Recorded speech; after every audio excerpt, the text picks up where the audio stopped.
Hello students, नमस्कार। आज मैं इस वीडियो में आपके लिए अक्टूबर महीने असाइनमेंट दूसरा कक्षा 12वीं के हिंदी सब्जेक्ट के सभी प्रश्नों का उत्तर इस वीडियो में लिखित और मौखिक रूप से समझाने का प्रयत्न करूंगा, जिसके अनुसार आप जो है अपना असाइनमेंट तैयार कर सकते हैं।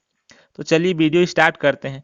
प्रश्न जो है आपको मिल ही चुका है, इसलिए मैं जो है सिर्फ उत्तर को ही समझाऊंगा और इसमें लिखित रूप से बताऊंगा। तो स्टूडेंट्स, यदि आप जो है अभी तक हमारे चैनल को सब्सक्राइब नहीं किए हैं तो सब्सक्राइब जरूर कर लीजिए और वीडियो पसंद आया तो लाइक और शेयर जरूर करिएगा। तो चलिए पहला प्रश्न का उत्तर देखते हैं, जो कि 5 बिंदु में समझाना है। तो पहला बिंदु है इसका, समय के साथ न ढलने वाले यशोधर बाबू समय के साथ नहीं ढल पाए। उनकी चाल वही पुरानी बनी रही। वे न तो स्वयं नए ढंग से चाल चलन अपना पाए, न बच्चों को अपनाने दिए। वे सेक्शन अफसर होते हुए भी साइकिल से दफ्तर जाते थे।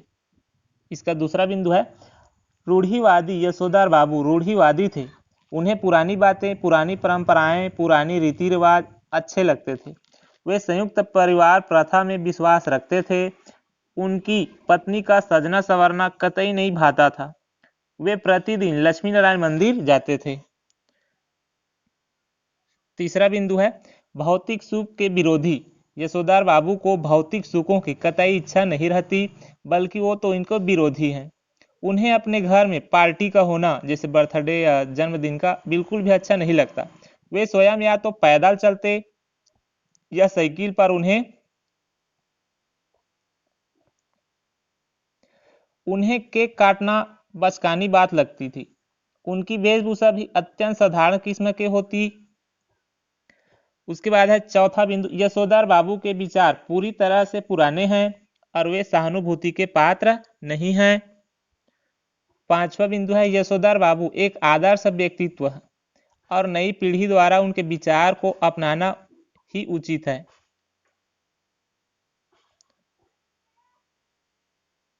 उत्तर दूसरा, कविता के किन मानों को देखकर यह कहा जा सकता है कि उस कविता गांव की सुबह का गतिशील शब्द चित्र है। कवि के नीले शंख, राख से लिया हुआ गीला चौका, सिलसिलेट, नीला जल और गोरी युवती की मखमली देह आदि उपमानों को देखकर यह कहा जा सकता है कि उषा कविता गांव की सुबह का गतिशील शब्द चित्र है। उसके बाद है उत्तर क्रमांक 3, इंदर सेना सबसे पहले गंगा भैया की जय इसलिए बोलती क्योंकि भारतीय समाज में गंगा को जीवनदायिनी माना जाता है। उसे एक माँ के समान पवित्र माना जाता है तथा उसकी पूजा की जाती है। मेघ भी गंगा से ही पानी लेकर बरसते हैं। नदियों का भारतीय सामाजिक सांस्कृतिक परिवेश में अनूठा महत्व है। भारतीय संस्कृति में नदियों को माँ की तरह पूजा जाता है। समाज में उन्हें पवित्र माना जाता है। उनके जल को पवित्र मानकर लोग अपने घरों में जल को लाकर रखते हैं तथा प्रभु के चरणों में उनका अर्पण चढ़ाते हैं। गंगा जैसी पवन नदी में लोग स्नान करके अपने को धन्य मानते हैं और ऐसा मानते हैं कि उनकी जीवन के सब पाप मिट जाते हैं। इसी प्रकार सभी नदियों के जल को पावन माना जाता है। नदियों की पवित्र जल में स्नान करने हेतु समय समय पर उनके किनारे पर मेलों का आयोजन किया जाता है। श्रद्धालु दूर दूर से इनकी पूजा अर्चना करके स्नान करते हैं। अब देखते हैं प्रश्न क्रमांक 4 के उत्तर क्रमांक 4, पत्रकारिता अपने आसपास की चीजों, घटनाओं और लोगों के बारे में ताजा जानकारी रखना मनुष्य का सहज स्वभाव है। उसमें जिज्ञासा का भाव बहुत प्रबल होता है। यही जिज्ञासा समाचार और व्यापक अर्थ में पत्रकारिता का मूल तत्व है। जिज्ञासा नहीं रहेगी तो समाचार की भी जरूरत नहीं रहेगी। पत्रकारिता का विकास इसी के रूप में हुआ। वह आज भी इसी मूल सिद्धांत के आधार पर काम करती है। पत्रकारिता क्या है? हम अपने आस पड़ोस, शहर, राज्य और देश दुनिया के बारे में जानना चाहते हैं। ये सूचनाएं हमारे दैनिक जीवन के साथ साथ पूरे समाज को प्रभावित करती है। आज देश दुनिया में जो कुछ हो रहा है उसकी अधिकांश जानकारी हमें समाचार के माध्यमों से ही मिलती है।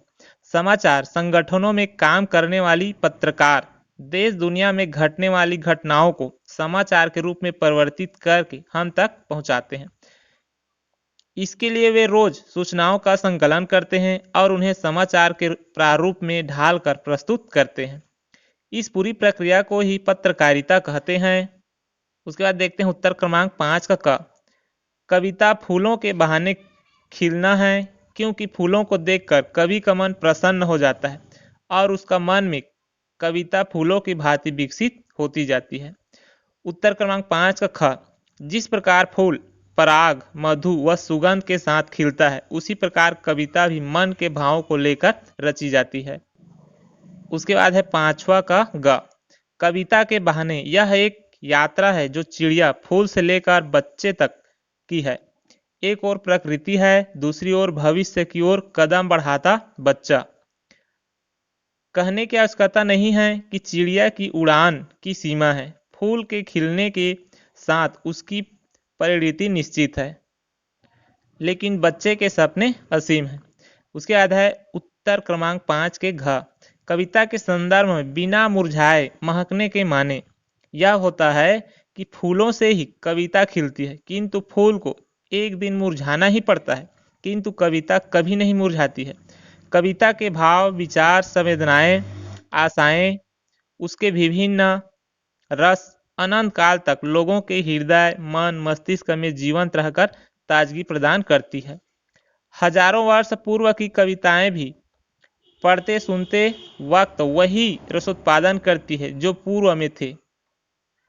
फूलों की महक जल्दी ही समाप्त हो जाती है, किंतु कविता की महक युगों युगों तक देश व समाज में बिखरती रहती है। उसके बाद है उत्तर क्रमांक 5 का अंग। उपर्युक्त पद्यांश कविता के बहाने पाठ से लिया गया है तथा उसके कवि कुंवर नारायण जी है। इस तरह से जो है हिंदी के 5 प्रश्न के उत्तर आप समझ सकते हैं।